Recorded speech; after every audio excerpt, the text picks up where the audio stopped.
C'est un plaisir de vous retrouver, mesdames, messieurs, pour un nouveau numéro de notre émission Entretien Analyse. Et mon invité du jour, Hassani Assouma, le très controversé politiste. Nous sommes au lendemain de l'intervention des deux anciens chefs d'État béninois dans la crise nigérienne. Et ma question, sans plus tarder, Hassani Assouma, c'est peut-on dire que la crise nigérienne amorce son dégel après le pic qui a été atteint par le procès au Bénin de la délégation nigérienne et par la fermeture des vannes par la partie nigérienne? Bonjour Madame Bis. Bonjour. C'est un plaisir pour moi de me retrouver à nouveau sur ce plateau. C'est toujours un plaisir de vous avoir aussi. Merci. Non, je pense que la crise nigérienne a encore beaucoup de révélations à nous offrir. Encore? Oui, je crois. Parce que quand vous voyez la trajectoire de cette crise et les actions qui ont été menées pêle-mêle pour son dégel, je pense que nous avons encore beaucoup de choses à découvrir. Donc, parler de dégel tout de suite, moi je ne pense pas, je ne crois pas. C'est vrai que les chefs d'État, les anciens chefs d'État béninois ont posé un acte louable. Le président Boni Yayi et le président Soglo ont posé un acte louable en se rendant à Niamey. Et j'espère, comme il est de tradition chez nous, que les autorités nigériennes vont savoir accepter cette main tendue du chef de l'État béninois qui passe par l'envoi de ces deux anciens chefs d'État au Niger. Vous êtes formel sur le fait que c'est Patrice Talon, c'est monsieur Patrice Talon qui a envoyé messieurs Boni Yayi et Nicéphore Dieudonné Soglo? Je ne pense pas qu'il pourrait en être autrement. Il s'agit quand même d'une action de trop grande portée pour que ces deux ce soit une décision isolée, unilatérale et une initiative personnelle, je ne crois pas. Je pense plutôt, et je suis formel sur la question, ils ont été envoyés. Pour vous qui êtes très critique, est-ce que vous ne trouvez pas que c'est quand même une belle stratégie de la part de M. Patrice Talon? Oui, c'est une bonne stratégie. C'est une bonne stratégie parce que, je l'ai souvent dit, à maintes reprises, j'ai dit que le premier qui souffre et qui risque de souffrir davantage de cette crise, ça reste le président Patrice Talon, avant tout, et l'État béninois ensuite, parce que le Nigérien est suffisamment résilient pour savoir traverser cette crise sans y laisser beaucoup de poils. Vous dites que la crise ne connaîtra pas absolument son dégel de suite, même après l'intervention des deux anciens chefs d'État et même la promesse de la mise sur pied d'un comité multipartite et tout. Est-ce que c'est la conséquence directe de tout ce qu'il y a eu, dont notamment la décision rendue à la suite du procès de la Criette, qui a condamné, même si a sursis, la partie nigérienne? Non, je crois qu'il y a eu l'enchevêtrement de dates manquées, en fait. De la partie béninoise? De la part des acteurs en présence. Okay. C'est-à-dire autant du côté nigérien que du côté béninois, mais beaucoup plus du côté béninois. Il y a eu beaucoup de dates manquées, comme je l'ai dit, d'enchevêtrement de dates manquées, qui a pu conduire à un pourrissement tel qu'aujourd'hui, je pense que cette crise n'a pas révélé tous ces secrets. Il y a tellement de choses que nous allons découvrir qui forcément conduiront à terme au dégel. Mais parler de dégel tout de suite, je ne pense pas qu'il soit... Je crois qu'il serait prétentieux. Mais quels autres boss restent-ils à éliminer? Non, je pense qu'il faut qu'on aille à la vérité d'abord. Laquelle vérité? Parce que, comme vous voyez, les prétentions de la partie nigérienne, elles sont claires. Elles sont claires et, entre autres, elles parlent de sécurité. D'accord? Et il faut dire, l'essence même de ce pouvoir, c'est d'abord la question de l'insécurité au niveau du Sahel. Donc, quand déjà vous voyez un des arguments de la partie nigérienne, c'est la question de la sécurité. Et tant qu'on n'aura pas vidé, et autant qu'on sera en train de vouloir vider cette question-là à pied de charge, ça n'ira pas. Vous voyez? Donc, à part cela, il y a la question des intérêts directs, la question des intérêts économiques, comme je l'ai évoqué plus haut, qui est là.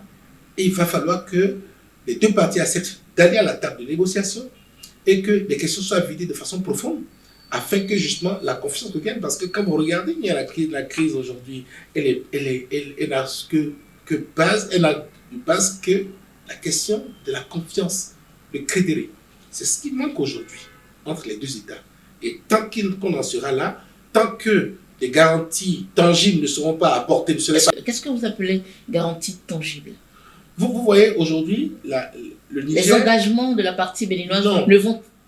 Quand vous voyez les prétentions de la partie nigérienne aujourd'hui, il y a une chose que nous essayons d'éluder au Bénin, c'est la question de la présence des bases militaires françaises sur notre Les autorités béninoises ont été formelles sur le fait qu'il n'y a pas de base militaire française. Est-ce que c'est suffisant? Est-ce que c'est suffisant? Toute la question est là. Est-ce que le simple fait que vaut aujourd'hui la parole des autorités béninoises, c'est ça, dire ça? Mais c'est la question.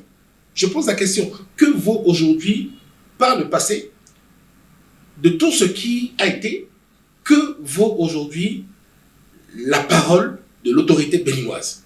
Il faut régler cette question. Vous remettez en cause la crédibilité de tout un gouvernement. Non, ce n'est pas moi qui remets en cause la crédibilité du gouvernement, mais c'est-à-dire que les agissements, les tangentes établies par rapport aux actes posés sont tels qu'aujourd'hui, on est en droit de se poser la question de savoir ce que vaut la parole du chef de l'État, du gouvernement béninois à l'international, d'une part, et face aux acteurs, aux différents acteurs qui interagissent avec nous. C'est très important.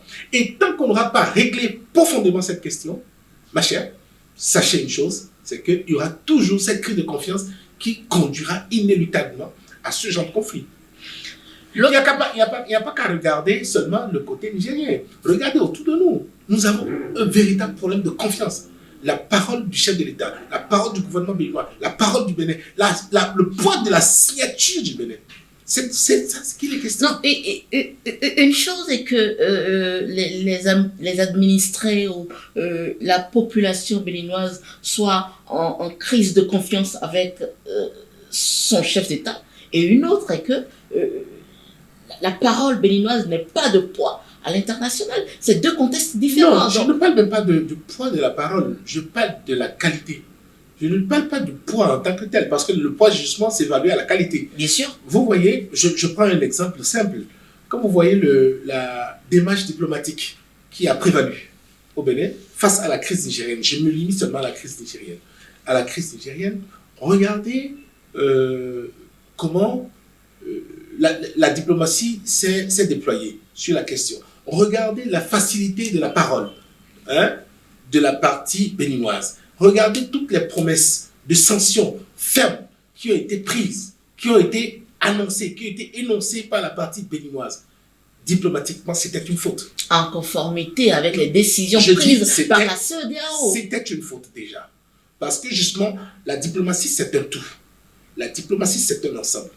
La diplomatie, ce n'est pas des incantations. C'est une science comme les mathématiques, c'est comme le droit, c'est comme la biologie, la santé et tout le reste. La diplomatie, c'est une science exacte. Alors, il y a des postures à ne pas avoir, il y a des postures à observer en fonction des crises qu'on a, en fonction des acteurs qu'on a en face de soi, et nous avons longuement fauté par là. Finalement, vous donnez... Oui. Non, déjà, j'énumère les difficultés, les goulots que nous avons installés pour le dégel de cette crise. Oui. D'accord? Il y a déjà ce caractère-là qu'il faut reconnaître à la crise. La deuxième chose, quand on en arrive à être en conflit direct avec l'autre partie, et qu'on, peu ou prou, d'une façon ou d'une autre, on décide de dénoncer des actions, il faut les respecter.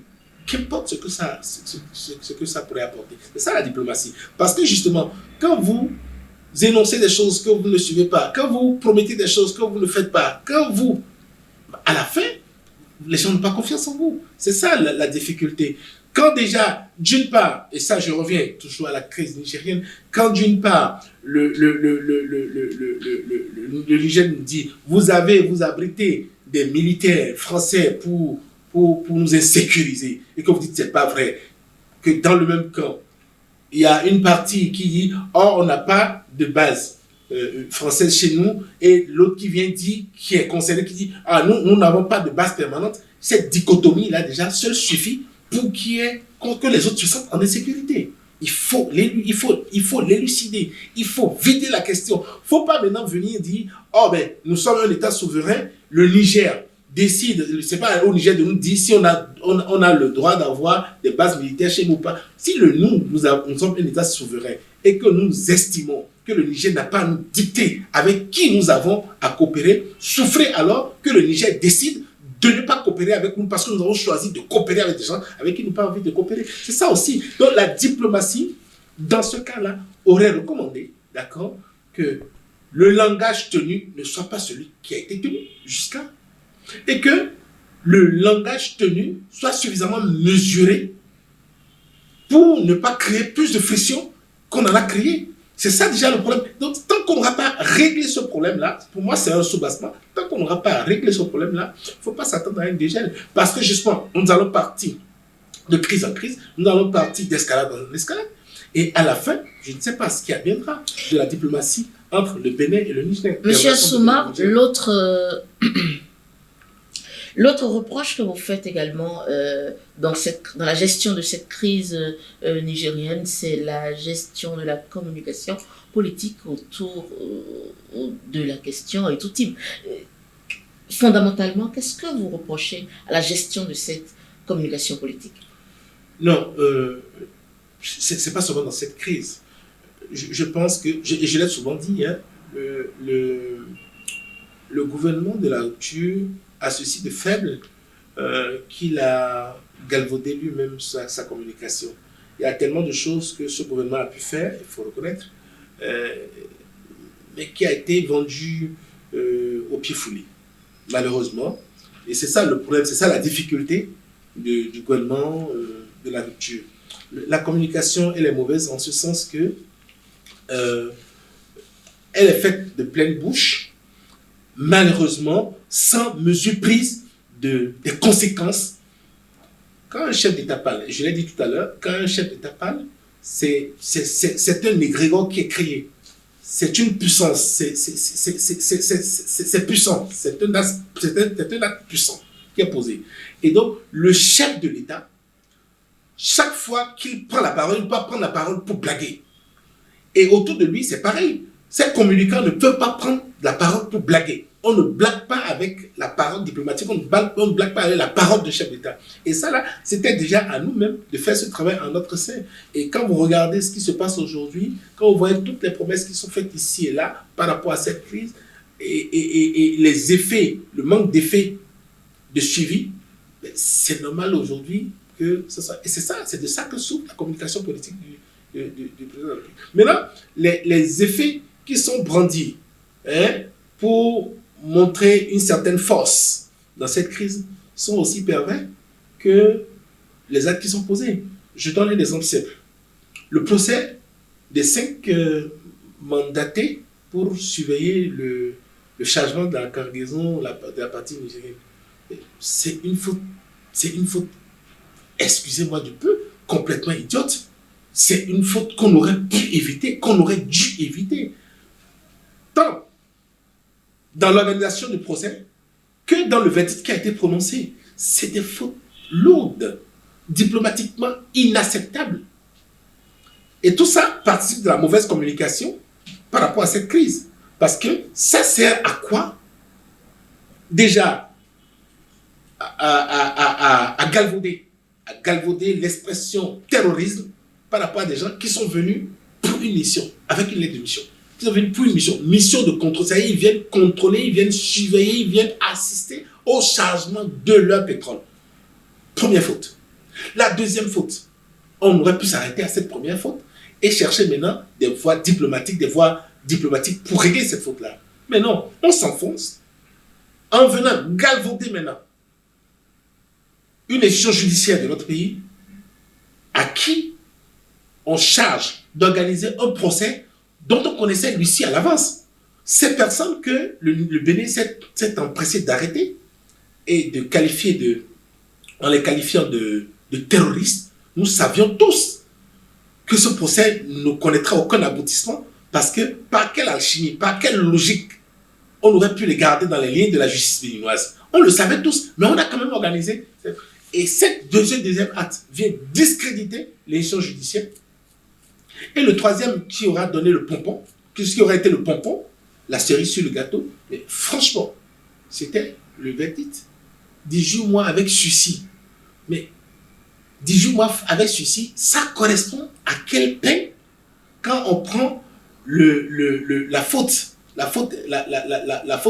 indiquée, c'est-à-dire le terrorisme. Oui, le terrorisme. Le terrorisme. Depuis quand est-ce qu'on donne 18 mois avec sursis à des terroristes avérés qu'on a arrêtés? Mais il y a un problème. Est-ce que c'est une pression est-ce que c'est une pression faite sur le Niger? C'est une prise d'otage, c'est un acte de voyoucratie. Il faut pas avoir peur d'abord, il faut dire les choses clairement. C'est un acte, c'est-à-dire que les 5 personnes qui ont été arrêtées et tout le process qui a suivi, c'est juste un acte de voyoucratie. Mais quand vous vous comportez comme ça, quand les autres en face ont l'impression que vous êtes voyous, ils vous traitent en voyou.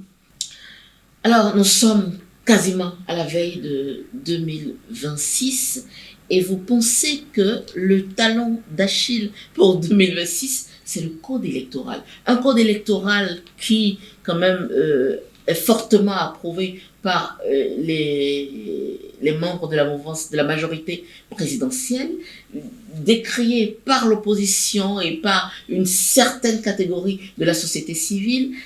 Et vous dites que pour qu'on ait la paix, pour qu'on aille aux élections en paix, il faut regarder du côté de ce code électoral, M. Assouma. Non, le code électoral, je ne suis pas sûr que même la majorité présidentielle soit l'approuve. Non, je ne suis pas sûr. Parce que c'est, comme vous l'avez dit, c'est le caillou dans la botte de 2025. Hein. Ce code, il sera chrysogène. Il sera chrysogène s'il est retenu. Et ça, il n'y a pas besoin d'être devin pour le savoir. Parce que c'est le code qui plombe autant la mouvance que l'opposition. Donc, forcément, c'est un code qui va nous conduire à une crise. Scientifiquement, quels sont les points chrysogènes dans ce code-là? Je ne sais même pas pourquoi est-ce que... franchement, on a toujours eu des élections avant 2016. Avant 2016, on a toujours eu des élections. On n'a jamais autant critiqué le code électoral. Mais je comprends, si en 2019, le code a été trituré et que la question est passée crème, qu'en 2021, il a été une deuxième fois trituré, c'est devenu un jeu en fait. Performer. Non. Pourquoi triturer? Non, triturer. Performer non. Et non triturer. Non, attention. Il y a des choses, il y a dans une république, dans un État, il y a des amusements qu'il faut éviter. Parce que nous oublions qu'au-delà du code, au-delà des élections, il y a une entité supérieure. C'est le peuple. Et ce peuple aujourd'hui a besoin plus de paix qu'autre chose. Donc, une personne ou un groupe de personnes ou des amis ne peuvent pas se mettre dans un coin et décider de performer un code qu'à la sortie de leur acte, eux-mêmes savent suffisamment chrysogène. C'est criminel. C'est criminel.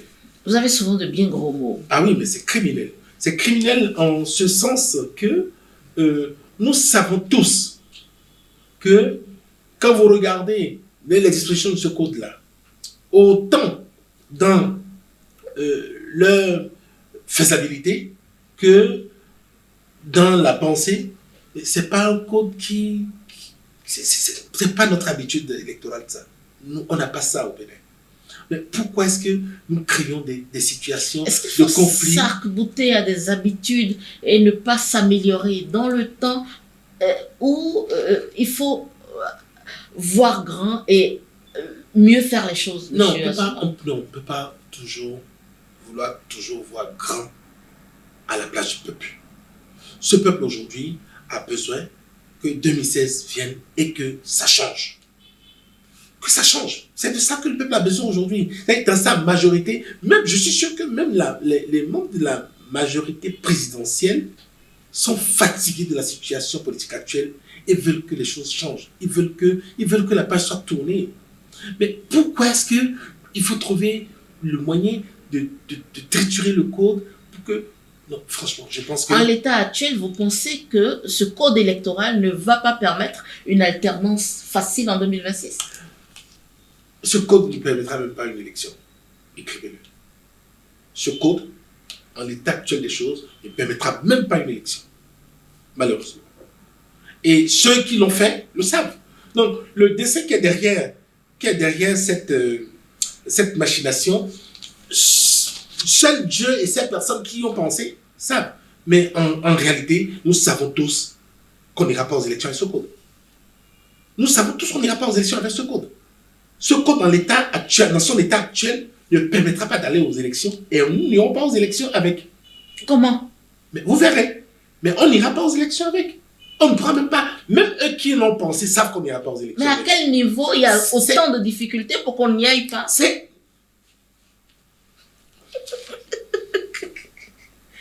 C'est mon rôle de poser la question. Oui, mais vous le faites exprès. Ce code, on n'ira pas aux élections avec. On n'ira pas aux élections avec ce code. Malheureusement. Moi, je pense que c'est juste...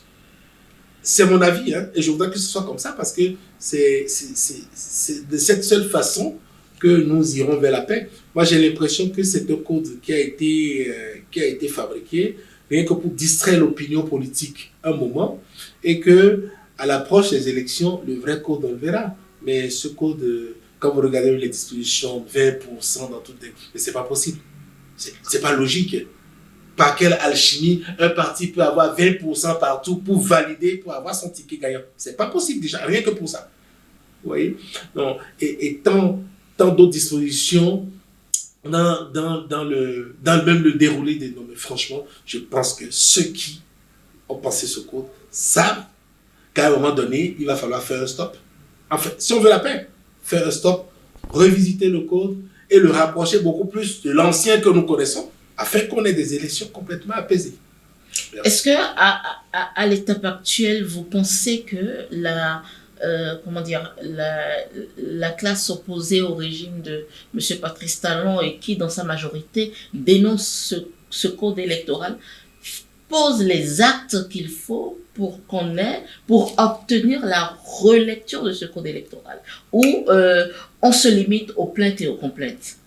Non, mais quand vous parlez, j'ai plutôt l'impression que nous parlons que opposition, mouvance. Non, je ne pense même pas que les membres de la mouvance présidentielle actuelle soient vraiment en communion avec ce code. Non, personne n'est en communion avec ce code. Je dirais même plus. Je ne pense même pas que le chef de l'État lui-même soit en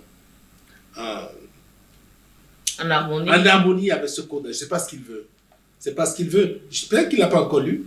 Quand il aura lu, espérons qu'il fasse vite avant 2026. Vous verrez que les choses vont changer. Mais je ne pense pas que... Non, mais franchement, c'est de la distraction. J'ai plutôt l'impression... C'est l'impression que ça donne, hein, que c'est un code qui a été installé pour faire du chantage, pour nous pousser à... pour organiser un peu le bruit, comme on dit ailleurs. Pour faire chaos. Pour faire un peu chaos peut-être. Si ça va jusqu'au bout, ça va être pour faire chaos. Mais en attendant, c'est un code de chantage. Hein? Vous voyez ce code-là. Et des gens seront obligés de s'allier. Moi, je pense que c'est ça. C'est juste la distraction qui nous fait perdre du temps. Simplement. Finalement, 2026, vous le voyez comment? Je pense que 2026 recèle aussi tellement de secrets qu'on va découvrir. Ah oui? Rien n'est encore joué. Tout est à refaire. À moins de 2 ans? Oui, à moins de 2 ans. Ça va être... Ce qui est sûr, quelque chose va se passer. Et je prie que vraiment 2026 arrive. Alors, M. Souma, nous égrenons les dernières minutes de notre entretien et actualité pour actualité, il y a la polémique liée à la démolition du marché d'Antopa et il y a des décès de prisonniers politiques. Alors, à propos des décès de prisonniers politiques dans le contexte actuel, Il y en a un dont le décès défraie actuellement la chronique, surtout après les images qui ont été diffusées de lui et de son corps. Non, pour moi, la seule certitude que nous avons, c'est la mort. Hein. Bon, la mort, d'où qu'elle vienne, quelle qu'elle soit, elle reste la mort et c'est la seule évidence. Nous allons tous mourir, nous allons tous y passer un jour. Personne ne restera. Maintenant, c'est la façon de mourir qui préoccupe. Et toute personne humaine a droit à la dignité, à sa dignité. Et les images qui ont circulé le temps pendant les soins de ce prisonnier politique, parce qu'il faut savoir l'appeler comme ça maintenant. Hein? Moi, je ne le connaissais pas. Et aujourd'hui, je sais que c'est un prisonnier politique. Rien qu'à voir les images qui ont circulé de lui, je comprends que c'est effectivement un prisonnier politique. Parce que en plein soin, visiblement, on voyait que le sujet était à l'article de la mort, mais il avait les menottes au poignet. Pendant qu'il était sous assistance respiratoire, il était menotté. C'est terrible. Que prévoient normalement les dispositions? Est-ce que c'est pas normal qu'un prisonnier, même à l'article de la mort, reste menotté? Non, je ne crois pas. Je ne crois pas et je pense plutôt que les dispositions en matière de pénitence sont telles que quand le prévenu est aux soins, qu'il soit gardé. Il y a un policier qui est là, qui le garde. Okay. Donc, pendant le soin, on ne peut pas lui poser des bracelets. On ne peut pas lui poser des bracelets. Parce que moi, par exemple, si j'étais médecin, je n'aurais pas pris en soin quelqu'un qui a les bracelets aux mains.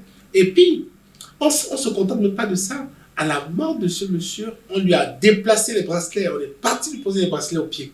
Vous en avez la certitude? Mais on a vu les images circuler. On a vu les images circuler de ce monsieur dans les brancards, là, elle menotte au pied.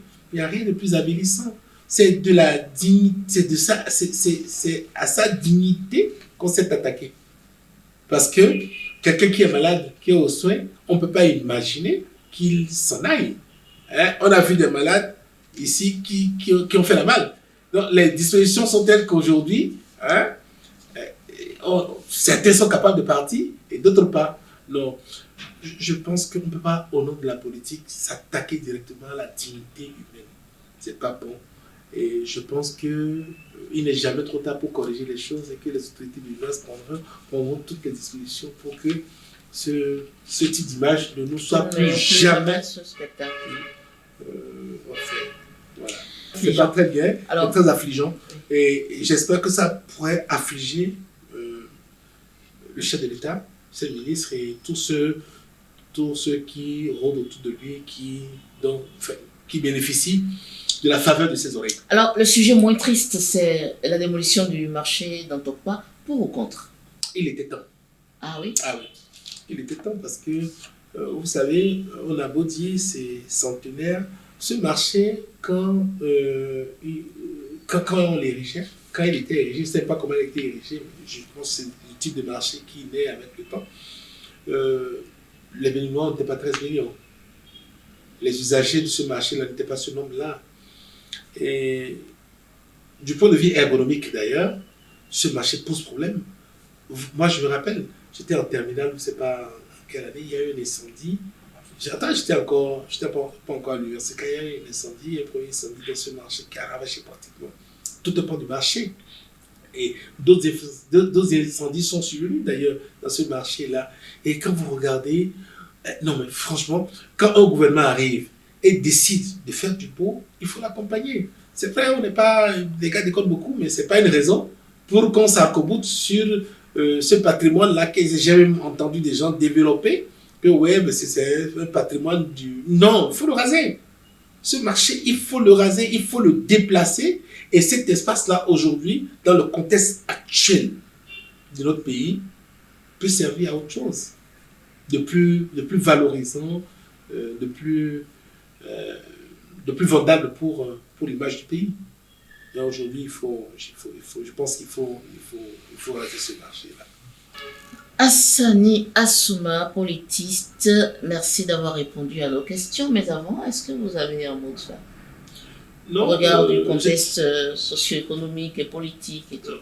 Oui, j'ai un mot de fait. Je crois que les autorités ont le devoir de jeter un regard vers le peuple, vers la population. Parce que justement, quand ça ne va pas, il faut parfois descendre dans le peuple pour comprendre. Parce qu'à rester au perché, on tombe de très haut. Merci. Merci.